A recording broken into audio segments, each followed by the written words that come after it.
Un WAN est un réseau de communication qui fonctionne au-delà d'un réseau local LAN. Ce sont dans les WAN qu'on retrouve les fournisseurs d'accès à Internet.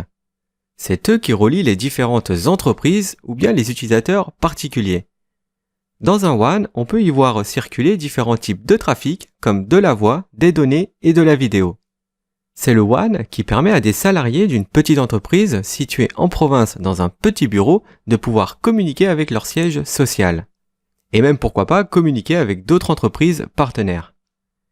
C'est aussi grâce au WAN que des utilisateurs peuvent travailler à différents endroits géographiques d'une même entreprise.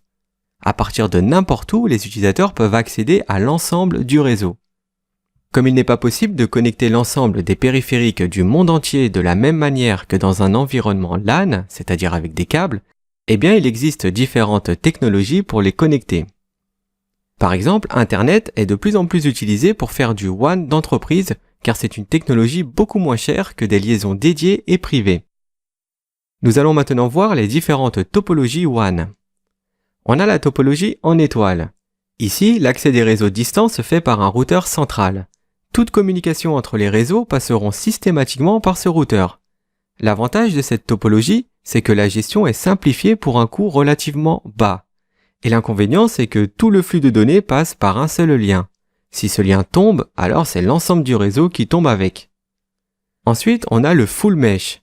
Ici, chaque routeur a une connexion directe avec les autres, ce qui permet de fournir un haut niveau de redondance, mais pour un coût relativement élevé. De plus, comme il y a un lien pour chaque connexion entre routeurs, cela rend la configuration plus complexe. Et la dernière topologie WAN est celle qui est partiellement maillée, ce qui réduit le nombre de connexions directes avec les routeurs. Cette topologie fournit le meilleur équilibre entre le nombre de liens, la redondance et la performance. Alors en général, les entreprises utilisent une combinaison de ces trois topologies. Par exemple, une topologie partiellement maillée pour le cœur du réseau, une topologie en étoile avec une redondance pour des gros sites, et une simple topologie en étoile pour de petits sites distants qui ne sont pas très critiques. Alors les temps d'indisponibilité du réseau peuvent être très coûteux côté productivité. Pour augmenter cette disponibilité, beaucoup d'entreprises déploient une conception WAN à double support. C'est-à-dire qu'ils choisissent deux opérateurs WAN pour relier leur réseau, ce qui rend l'indisponibilité beaucoup moins fréquente. Si un opérateur tombe, eh bien c'est le second qui prendra le relais. Ce type de configuration est utilisé quand le coût des temps d'arrêt de l'entreprise dépasse le coût du deuxième opérateur. Nous allons maintenant parler de la connectivité WAN. Il existe de nombreuses options pour mettre en œuvre des solutions WAN. Chaque option dispose de technologies, de vitesses et de coûts différents. Les connexions WAN peuvent être soit sur une interface privée ou soit publique comme Internet.